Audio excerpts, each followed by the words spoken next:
Assalamualaikum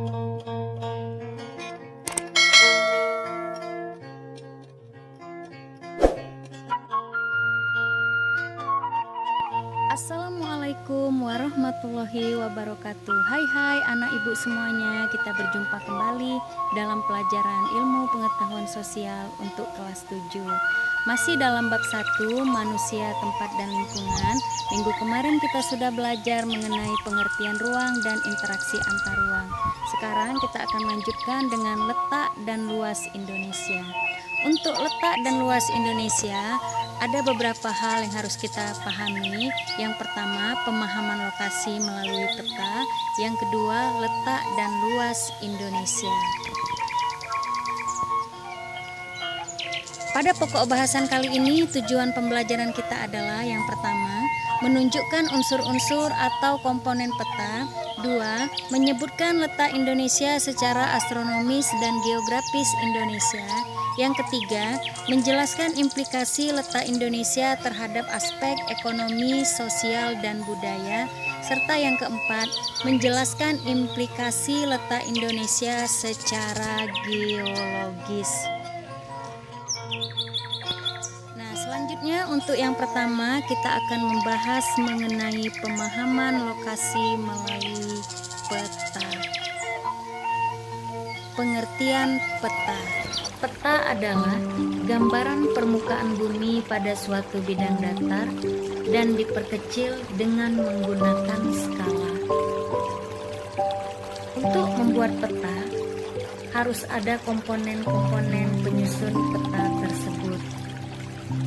Komponen yang pertama adalah judul peta. Judul peta ini menunjukkan isi suatu peta. Misalnya, peta wilayah Indonesia. Komponen yang kedua untuk menyusun peta adalah skala peta. Skala peta menunjukkan perbandingan antara jarak di peta dengan jarak sesungguhnya di lapangan. Skala peta dapat dibedakan menjadi skala angka dan skala garis atau grafis. Skala angka berwujud perbandingan angka, sedangkan skala grafis adalah skala peta yang berbentuk garis dengan ukuran tertentu. Adapun bentuk dari skala angka dan skala garis adalah sebagai berikut. Skala garis yang di atas yang di lingkar biru yang berbentuk garis, sedangkan skala angka yang di lingkar merah yang tertulis skala 1:400.000. Nah, komponen yang selanjutnya adalah orientasi utara. Biasanya sebuah peta memiliki orientasi arah utara. Bentuk orientasi ditunjukkan oleh simbol berbentuk panah dengan bentuk yang bervariasi yang sesuai dengan arah mata angin. Komponen yang selanjutnya adalah yang keempat, simbol peta. Simbol peta adalah tanda khusus pada peta yang mewakili objek yang dipetakan. Tujuan simbol peta adalah untuk memudahkan pengguna peta dalam membaca dan memahami isi peta. Berdasarkan bentuknya, simbol peta dapat dibedakan sebagai berikut. Yang pertama, simbol titik. Simbol titik pada peta dapat beragam bentuknya. Simbol titik berupa lingkaran, bujur sangkar, segitiga, dan lainnya.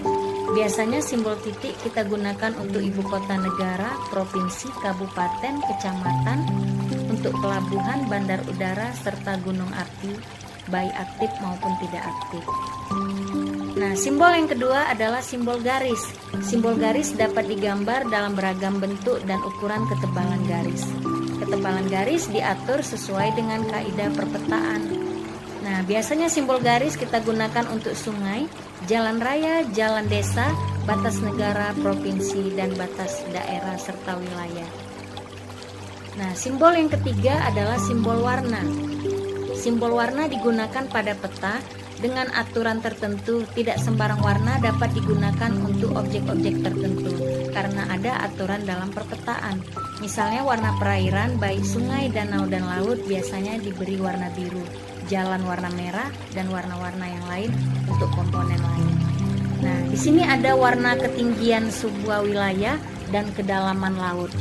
Semakin gelap warna suatu daerah, maka semakin tinggi dan semakin dalam juga untuk warna perairan ataupun warna laut. Nah, selanjutnya ada simbol area. Simbol area adalah objek yang digambar pada peta, biasanya berupa ilustrasi dari objek yang ada di lapangan. Simbol area juga memiliki aturan tertentu sesuai dengan kaidah perpetaan.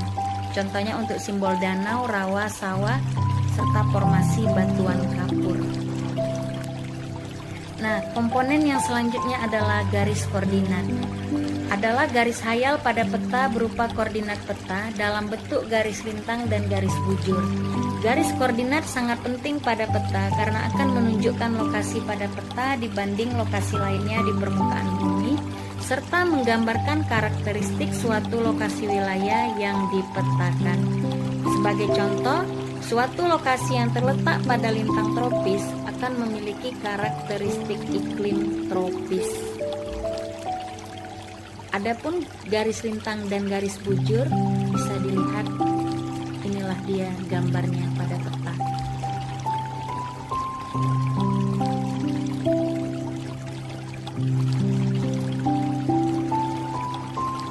Nah, selanjutnya komponen yang keenam adalah inset peta. Inset merupakan peta kecil yang ada pada suatu peta untuk menunjukkan lokasi daerah yang dipetakan di antara lokasi lainnya yang lebih luas. Selanjutnya adalah legenda. Legenda menunjukkan keterangan semua objek yang ada pada muka peta. Pada legenda inilah seorang pembaca peta akan mengetahui tentang objek yang ada pada wilayah yang dipetakan. Dan yang terakhir adalah sumber peta. Sumber peta menunjukkan orang atau lembaga yang membuat peta. Dari sumber peta inilah diperoleh informasi untuk pembuat peta sehingga bisa dinilai kualitas peta yang dihasilkannya.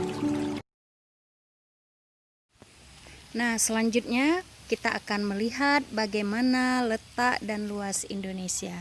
Oke anak-anak Ibu, kita lanjut ya. Sahabat belajar, tahukah kamu batas negara Indonesia? Penasaran kan? Mari kita pelajari materi letak geografis Indonesia. Letak geografis adalah letak suatu wilayah atau negara dilihat dari kenyataannya di permukaan bumi. Secara geografis, Indonesia berada di antara dua benua dan dua samudra, yaitu benua Asia dan benua Australia, dan di antara Samudra Hindia dan Samudra Pasifik. Indonesia berbatasan dengan 10 negara tetangga. Di antaranya adalah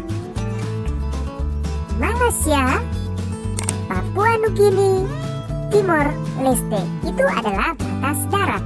Sedangkan batas lautnya adalah dengan negara India, Thailand, Malaysia, Singapura, Vietnam, Filipina, Palau, dan Papua Nugini, Australia, dan Timor Leste. Lalu, seperti apa ya batas Indonesia dilihat dari posisinya sebelah utara, selatan, barat, dan timur? Yuk, kita ikuti video berikut. Batas Indonesia sebelah utara yaitu dengan Malaysia, Singapura, Palau, Filipina, Laut Cina Selatan.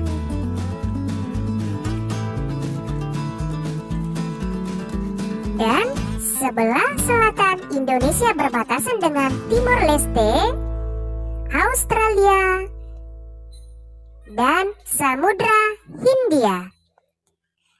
Di sebelah barat Indonesia berbatasan dengan Samudra Hindia, dan di sebelah timur Indonesia berbatasan dengan Papua Nugini dan Samudra Pasifik. Lalu apa ya keuntungan letak geografis Indonesia seperti tersebut?